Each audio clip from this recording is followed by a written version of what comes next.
오늘은 여자들이 바람 피우는 진짜 이유 탑10에 대해서 말씀드려 볼게요.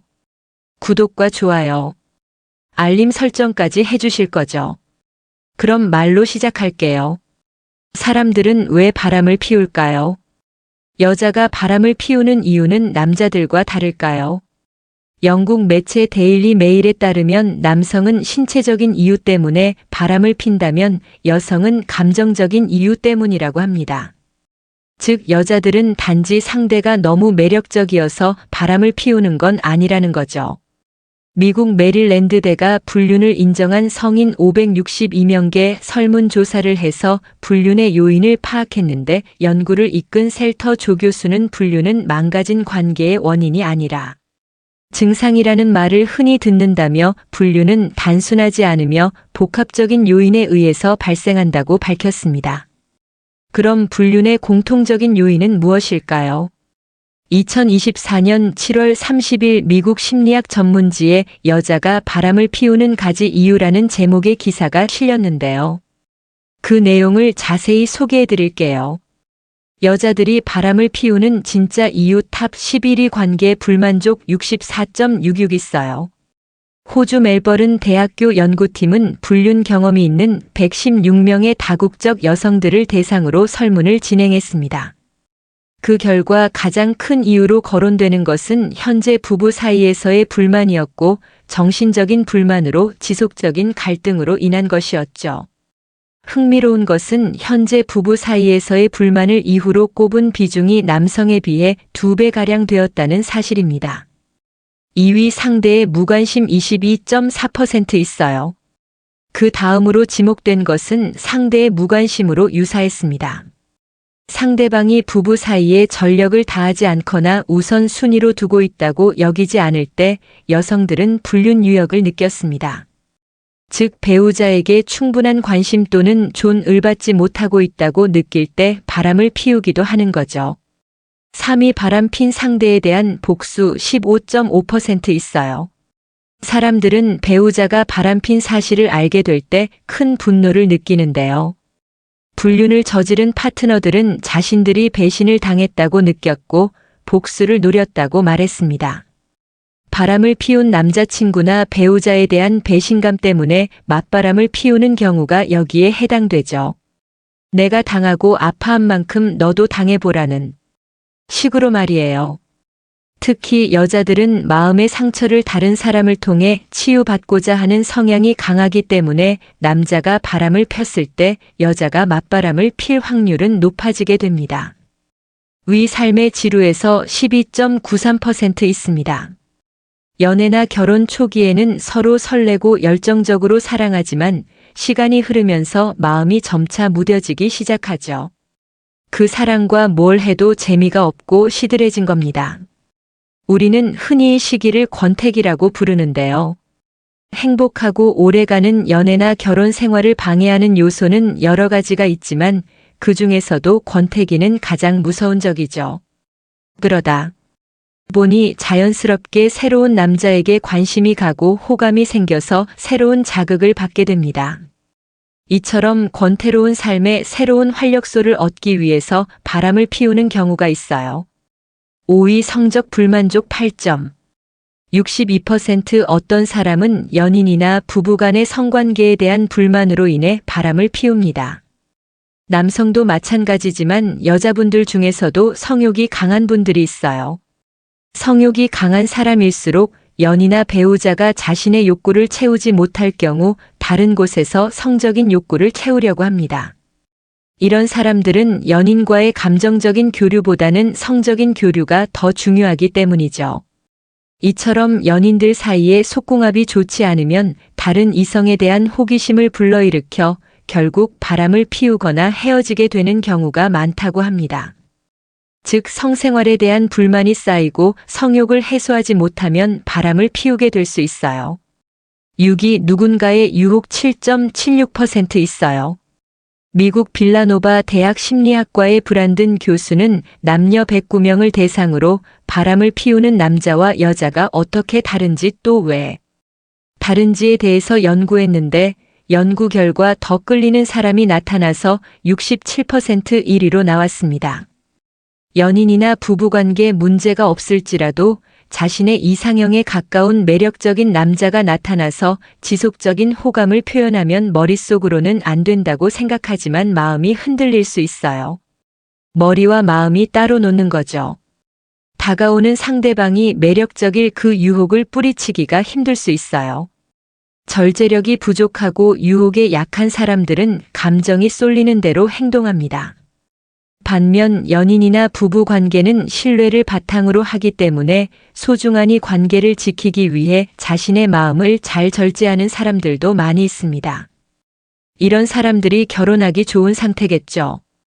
7이 이해받는다는 느낌이 안 들어서 6.9% 있어요. 파트너에 대한 사랑이 식었을 때 바람을 피우기도 합니다. 자신에 대한 애정과 심이 사라진 배우자를 보면 외로움을 느끼게 되죠.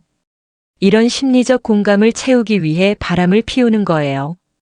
모든 사람은 누군가에게 사랑받고자 하는 욕구가 있습니다. 심리학에서 이것을 애착 욕구라고 부르는데요. 애착 욕구는 인간의 본능이라 아무리 그런 것에 초연해 보이는 사람일지라도 마음속 한 구석에는 사랑받고 싶은 마음이 살아 숨쉬기 마련이죠. 그런데 사랑받는다는 느낌이 들지 않으면 외롭다는 느낌을 받는데 그런 애착 욕구의 절이 담겨져 있는 겁니다. 8위 불륜 상대의 매력 6.89% 있어요. 앞서 미국 빌라노바 대학 심리학과의 브란드 교수 연구에 따르면 여자가 바람피는 이후 1위는 더 끌리는 사람이 나타나서 하고 했죠. 여기에 해당한다고 볼 수 있습니다. 9위 관계가 끝날 것이라는 직감 6.03% 브란드 교수 연구에 따르면 여자가 바람 피우는 이후 5위는 26.8% 어차피 헤어질 거여서 있습니다. 건강한 사고를 가진 사람이라면 이별을 통보한 후에 새로운 사람을 만날 거예요. 하지만 욕망이 강하거나 새로운 이성의 매력이 애매한 경우 지금 만나는 연인을 완전히 포기하는 것은 아쉽다는 생각이 들기 때문에 양다리를 걸치는 거죠. 일종의 보험을 들어놓는 겁니다. 그러다 바람 피운 것을 상대방에게 들키면 그때 헤어지면 그만인 이제라고 생각하는 거예요. 10위 장거리 3.45% 남편이 해외로 장기 출장을 가거나 일을 해서 오래도록 보지 못하는 경우 또는 자식을 해외 유학을 보내 남편은 기러기 아빠로 가끔 만나게 되는 경우가 이에 해당합니다. 그런데 이 순위에 주목할 만한 점은 불륜 상대가 가진 매력을 불륜의 원인으로 주목한 여성이 약 10% 지하지 않았다는 사실이에요. 달리 말하면 불륜 상대가 누구인지는 여성들에게 그다지 중요한 요소가 아니었다는 거죠. 이상을 종합하면 여성이 불륜을 저지르는 이유는 그것이 자존감이 되었든 소속감이 되었든 또는 성적인 것이 되었든 욕구 불충족이라고 볼 수 있다고 사회심리학자 테레사 디도나토 박사는 말했습니다. 이어서 사람들은 한 번의 삶을 살고 본질적으로 욕구 충족을 향해 움직인다면 한 관계에서 욕구가 충족되지 않았을 때 이것이 곧 불륜을 의미하는 건 아니라고 덧붙였습니다. 지금까지 여자들이 바람을 피우는 진짜 이유 탑 10에 대해서 말씀드렸어요. 다시 한번 요약해드리면 여자들이 바람을 피우는 진짜 이유 탑10 1위 관계 불만족 2위 상대의 무관심 3위 바람핀 상대에 대한 복수 4위 삶 지루해 5위 성적인 불만족 6위 누군가의 유혹 7위 이해받는다는 느낌이 안 들어서 8위 불륜 상대의 매력 9위 관계가 끝날 것이라는 직감 10 장거리 다음엔 더 재밌고 유익한 영상을 찾아뵐게요. 끝까지 시청해 주셔서 감사합니다. 다음에 또 봬요. 안녕히. 파트너와의 의식적인 관계의 5가지 특징. 사랑은 이상한 새입니다. 둘 다 우리에게 자연스럽게 다가와서 완전히 이해하기 어렵게 느껴집니다. 관계에 있어서도 마찬가지입니다. 긴 기차 여행에서 동승자와의 관계와 같은 무작위 관계와 인생 파트너와의 관계와 같은 의미 있고 의식적인 관계입니다. 우리 둘 다 본능적으로 주변 사람들과 관계를 맺고 누군가를 이해하고 이해받는 것이 왜 그렇게 어려운지 알아내려고 오랜 시간을 보냅니다. 기본적으로 사랑은 쉽습니다. 그러나 우리는 다른 사람뿐만 아니라 우리 자신도 사랑하는 법을 배워야 합니다. 누군가와 싸울 때 자신의 편을 들어야 할까요? 아니면 상대방의 편을 들어야 할까요? 당신은 자신을 사랑해야 하는가? 아니면 그들을 사랑해야 하는가? 독립해야 할까요? 아니면 붙어야 할까요? 사랑과 삶은 그러한 모순으로 가득 차 있습니다. 이러한 질문에 대해 자주 궁금해하시나요? 답을 찾고 싶은 마음이 드시나요? 의식적인 관계 구축의 초석이 되는 것은 바로 이러한 인식, 즉 파트너와 함께 만족스러운 삶을 살기 위한 의도적인 탐구입니다. 의식적인 관계란 무엇인가? 차례. 잠시 의식이라는 단어를 살펴보면 의식적인 관계를 이해하기 쉽습니다. 의식한다는 것은 깨어있고 알아차리는 것입니다. 또한 어떤 것에 대한 지식을 가지고 있다는 뜻이기도 합니다. 선택을 하라는 뜻입니다. 의식적인 관계는 바로 그것입니다. 그것은 의도적으로 발전된 관계입니다. 의식적인 사랑에서 파트너는 의식적인 선택을 통해 의미 있는 유대. 이 채권은 두 파트너 모두에게 서비스가 되어야 하며 각 파트너에게도 개별적으로 서비스를 제공해야 합니다. 수년에 걸쳐 관계의 성격과 목적은 많이 변했습니다. 예를 들어 결혼과 헌신적인 파트너십에 대한 우리의 기대는 몇 배나 커졌습니다. 이전에는 결혼에서 개인의 필요가 음식, 피난처, 안전, 보안, 신체적 필요 및 사회적 승인과 같은 기본 필요로 제한되었습니다. 이제 우리가 관계에서 추구하는 것은 훨씬 더 많습니다. 무엇이 우리를 움직이게 하고 무엇이 우리를 행동하게 만드는지 이해하기 위해 미국의 심리학자인 에이브러햄 마슬로는 개인의 욕구 계층이라고 불리는 것을 만들었습니다. 그는 음식과 안식처와 같은 우리의 기본적인 필요사항을 피라미드 밑바닥에 두고 더 많은 것을 가지고 피라미드 위로 올라갔습니다. 정서적 필요 사랑, 우정, 존경, 소속감 같은 것. 이 피라미드의 정점에는 자기 실현을 달성하려는 욕구가 있습니다. 이는 개인의 잠재력을 최대한 발휘하려는 욕구가 특징인 개인 성장의 가장 높은 지점입니다. 의식적인 관계는 당신이 가장 높은 자아실현 욕구를 달성할 수 있게 해줄 뿐만 아니라 실제로 당신에게 동기를 부여하고 최고의 자아가 되도록 지원하는 관계입니다. 그들은 항상 당신의 가장 높은 영적 필요를 추구하고 개인으로서 성장하고 빛날 수 있도록 동기를 부여합니다. 네, 정말 간단해요. 의식적인 관계의 특성은 무엇입니까? 삶의 모순에 대해 이야기하면 의식적인 관계는 이해하기 쉬울 뿐만 아니라 몇 마디 말로 표현하기에는 너무 광범위합니다. 기본적으로 우리가 방금 논의한 내용은 바로 의식적인 관계의 영혼을 포착하는 것입니다. 그러나 의식적인 관계가 어떻게 보이는지, 관계를 식별하고 발전시키는 방법, 그리고 그 특성은 무엇인지 설명할 수 있는 내용도 너무 많습니다. 1. 의식적인 관계는 의도적이다. 의식적인 관계의 모든 결정은 의도적입니다. 사랑하는 것은 의도적인 것입니다. 분노나 실망감을 느끼는 것과 같습니다. 에게 당신의 감정을 전달 또는 불만은 침묵을 실천하는 것과 마찬가지로 의도적입니다. 결정에 함께 모이는 것은 서로 다른 관점을 갖는 것과 마찬가지로 의도적인 것입니다. 무언가를 함께 성장시키는 것은 개인적인 프로젝트를 갖는 것과 마찬가지로 의도적인 것입니다. 이에 반해 두 사람이 무의식적인 관계 속에서 함께 지내는 것은 함께하겠다는 결심 때문이 아니라 함께하지 않겠다는 결심이 부족하기 때문이다. 무의식적인 관계 속에서의 삶은 반동적입니다.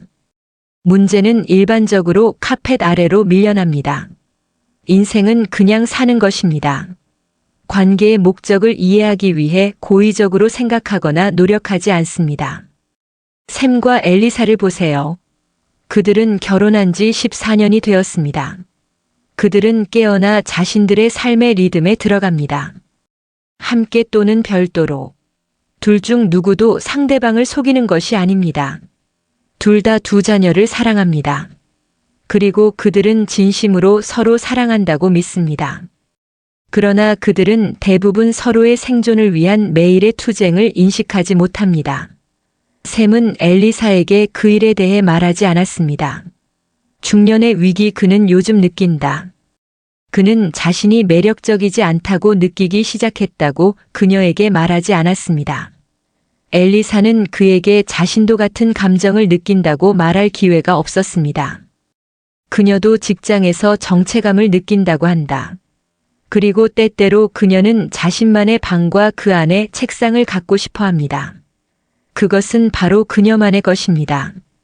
의식적인 관계에서 샘과 얼리서는 다른 무엇보다 자신의 감정을 우선시하는데 시간을 투자했을 것입니다. 그들의 관계에서 더 행복하고 더 성취되려는 의도는 그들이 이러한 소망을 서로 소통하기 위해 시간을 내도록 강요했을 것입니다. 그들은 서로에게 필요한 동기를 부여하고 이러한 문제를 해결할 수 있는 공간을 제공하기 위해 함께 조치를 취했을 것입니다. 관계에서 무엇이 효과가 있고 무엇이 효과가 없는지 의식하고 인식하고 행복을 향한 의도적인 조치를 취하는 것은 의식적인 관계의 가장 두드러진 특성 중 하나입니다. A. 의식적인 관계는 성장 지향적입니다. 모든 관계에는 어려움이 따릅니다. 우리 각자는 짐을 가지고 옵니다. 우리에게는 방아쇠, 갈등을 다루는 방법, 자기 보존에 대한 아이디어가 있습니다. 이것이 바로 우리가 갈등을 다르게 다루는 이유입니다. 이로 인해 관계에 마찰이 발생합니다. 그러나 의식이 있는 파트너만이 도전을 바라보고 이를 성장의 기회로 봅니다. 의식적인 관계에는 갈등이 없습니다. 그 중심에는 성장 마인드셋이 있습니다. 관계의 성장은 더 나은 사람이 되는 법을 배우려는 열망입니다. 의식 있는 파트너는 도전을 함께 모여 협력하고 문제를 해결하라는 초대로 봅니다. 그들은 관계 성장의 단계로서 어려움을 예상합니다. 예를 들어 재정적 비호환성 부부가 함께 더 많은 금융 교육을 추구하고 공통의 재정적 가치를 갖게 될 징조입니다. 성장의 기회가 될 수 있습니다. 성장에 대해 이야기하면 의식적인 사랑에 빠진 파트너는 각 개인에 대한 정의가 무엇이든 간에 만족스러운 삶을 살도록 서로에게 동기를 부여합니다. 누군가에게는 더 잘 읽히거나 사회 사업에 참여하는 데 시간을 할애하는 것일 수 있습니다. 또 다른 경우에는 오래된 취미가 더 좋아질 수도 있습니다. 다른 사람에게는 승진을 위해 직장에서 더 열심히 일하고 싶을 수도 있습니다. 또 다른 사람에게는 만성 요통을 고치는 것이 될 수도 있습니다. 요점은 개인으로서 우리 모두는 잠재력을 최대한 발휘하려는 열망을 가지고 있다는 것입니다. 더 나은 삶을 살거나 어떤 일을 더 잘하는 것. 의식적인 관계는 각 파트너에게 동기를 부여하고 성장할 수 있는 공간을 제공합니다. 그러나 성장 마인드셋을 갖는다고 해서 이를 지나치게 강조하는 것은 아닙니다. 서로 밀고 밀면 지칠 수도 있어요. 편안하고 자기 자신이 될 수 있는 공간을 갖는 것도 똑같이 중요합니다. 관계의 성장은 파트너나 자신을 불편하게 만들 필요 없이 유기적으로 이루어집니다. 당신의 감정을 인식하면 괜찮을 것입니다. 3. 근본적인 책임 마이너스 의식이 있는 파트너는 스스로 책임을 집니다. 근본적 책임이란 자신이 누구인지, 무엇을 하는지, 자신에게 무슨 일이 일어났는지, 그리고 자신 때문에 무슨 일이 일어나는지에 대해 책임을 지는 것을 의미합니다. 이는 단순히 100% 스스로 책임을 진다는 의미입니다. 의식적인 관계에서는 자신이 원하는 것과 필요한 것에 대한 소유권을 갖습니다. 당신은 당신의 삶의 결점에 대해 다른 사람을 비난하지 않고 대신에 배웁니다. 다양한 형태의 관계에서 책임을 질 수 있는 방법. 그러나 이것이 중요하다고 느낄 때 결코 타협하지 않거나 파트너의 요구사항을 우선시하지 않는 것으로 오해되어서는 안 됩니다. 다니와 조를 생각해 보세요. 그들은 결혼 생활에 좌절감을 느끼고 치료사를 방문했습니다. 치료사에서 다니와 조는 둘 다 가족을 위해 희생하고 있다고 불평했습니다. 다니는 아침에 아이들을 위한 아침 식사를 준비해야 하기 때문에 예전처럼 혼자 산책할 시간도 없다고 말했습니다. 조는 자신과 함께 시간을 충분히 보내지 못하는 것에 대해 비슷한 말을 했습니다. 그리고 그들은 그가 원하는 종류의 휴가를 결코 가지 않습니다.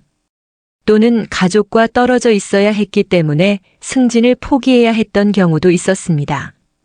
상담의 도움으로 다니와 조는 자신들이 필요로 하는 것에 대해 책임을 지지 않는다는 것을 깨달았습니다. 치료사는 그들만이 협상할 수 없는 것이 무엇인지, 그리고 파트너의 사랑을 위해 포기하거나 변화하는 것을 꺼리지 않는 것이 무엇인지 알고 있다는 것을 보여주었습니다. 서로에게 물어볼 수 있게 해줬어요. 가장 중요했던 것들 그들에게. 조는 다니에게 산책이 그토록 필요하다는 것을 전혀 몰랐습니다. 다니는 휴가 목적지에 대해 전혀 관심이 없으며 그것이 조에게 얼마나 중요한지 몰랐다고 말했습니다. 조 씨는 더 나은 아버지가 되기 위해 자신이 희생한 직업이 실제로 자랑스럽다고 말했습니다. 전체적으로 책임을 지는 것은 다니와 조 모두가 의도적인 선택을 할 수 있게 해주었습니다. 협상할 수 없는 일이 있으면 상대방 파트너 앞에 바로 내려놓을 수 있었습니다. 그들은 함께 그것을 실현하는 방법을 생각해낼 수 있었습니다. 그리고 그들 중 한 사람이 관계의 이익이나 파트너의 사랑을 위해 희생하는 것이 있다면 피해자처럼 느껴지지 않고 그 선택에 대한 소유권을 가질 수 있었습니다. 4. 의식적인 관계는 자율성을 가질 수 있는 공간을 제공합니다. 인생과 관계의 모든 이분법과 마찬가지로 이건 역시 깨지기 힘든 문제입니다. 독립에 대한 욕구와 친밀감에 대한 욕구. 얇은 선이 있으며 의식적인 인식을 통해서만 두 사람이 둘 사이의 균형을 효율적으로 만들 수 있습니다. 관계에 대한 전통적인 생각은 자율성의 개념을 지지하지 않거나 최소한 강조하지 않습니다. 관계에 대한 낭만적인 생각은 상호 의존성을 영속시킵니다. 두 영혼의 결합에 관한 동화 같은 아이디어를 들어보셨나요?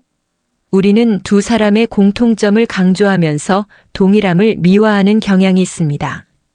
두 사람이 하나가 되려고 하면 개성이 상실됩니다. 관계의 상호 의존성 안전하다는 환상을 만들어내기 때문에 전통적인 관계에 있는 우리 대부분은 무의식적으로 자율성을 두려워합니다. 자율성은 겉보기에 사소해 보이는 삶의 일들에 대해 독립적일 권리뿐만 아니라 선택할 권리도 부여합니다. 관계에 있을 것인지 말 것인지 선택하는 것. 삶의 모든 더 높은 가치와 마찬가지로 이건 역시 고수하기가 쉽지 않습니다.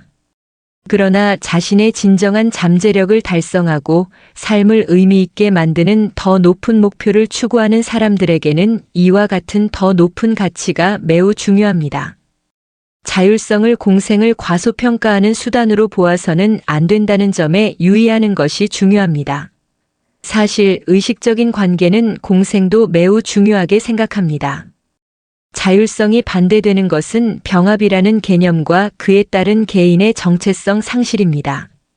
자율성은 각 파트너에게 자신에게 가장 적합한 것을 선택할 수 있는 권리를 부여함으로써 서로를 당연하게 여기는 것에 반대합니다. 그것은 당신이 당신의 관계에 최선을 다하겠다는 매일의 약속을 하도록 강요합니다. 5. 의식적인 관계는 사랑을 실천한다. 사랑은 실천입니다. 그렇습니다. 사랑은 파트너와의 모든 일이 잘 진행되는 것처럼 보일 때 느끼는 황홀한 감정이기도 합니다. 하지만 그것도 연습이다. 이 느낌을 얻기 위해 우리가 하는 모든 일은 사랑의 실천이다. 의식적인 관계에서 두 사람은 의식적인 데이트의 첫날부터 관계를 발전시키기 위해 여러 단계를 거칩니다. 그중 하나가 소통이다. 의식적인 사랑을 실천하는 파트너는 자신의 안전지대에서 벗어나 자신에게 중요한 것을 요청합니다. 또한 평가를 받거나 오해를 받거나 불필요한 드라마를 일으킬까봐 두려워하지 않고 각자가 원하는 것을 표현할 수 있는 안전한 공간을 만듭니다. 또 다른 그러한 관행이 관계에 존재하고 있습니다. 불륜이나 어려움 때문에 관계가 항상 무너지는 것은 아닙니다. 친밀감과 연결이 부족하기 때문에 단순히 고장으로 인해 깨질 수도 있습니다. 파트너와 관계를 위해 연습하는 것은 두 사람이 함께 어떤 도전에도 대처할 수 있도록 연결을 유지하려는 시도입니다. 현존하는 것을 연습하는 것은 서로 다른 관계에서 서로 다른 의미를 가질 수 있습니다. 그러나 그것은 대부분 관계에 적극적으로 관심을 갖고 투자한다는 것을 의미합니다. 다음을 의미할 수도 있습니다. 양질의 시간 보내기, 그 시간 동안 경계하고 참여합니다. 또한 위기 상황에서 파트너에게 필요한 것을 듣고 제공하는 것을 의미할 수도 있습니다. 감사는 사랑을 실천하는 또 다른 방법입니다. 인간으로서 부정적 편견은 자연스럽게 우리에게 옵니다. 그러므로 감사는 항상 의도적으로 실천되어야 합니다. 우리는 파트너와 관련된 문제를 지나치게 강조하고 파트너가 우리의 삶을 쉽고 아름답게 만드는 방법을 과소평가하는 경향이 있습니다. 주의 깊게 감사를 실천하는 것도 긍정적인 강화에 도움이 됩니다. 즉, 일단 감사해지면 더 나은 사람이 되고 더 많은 일을 하게 된다는 뜻입니다. 파트너에게도 마찬가지입니다.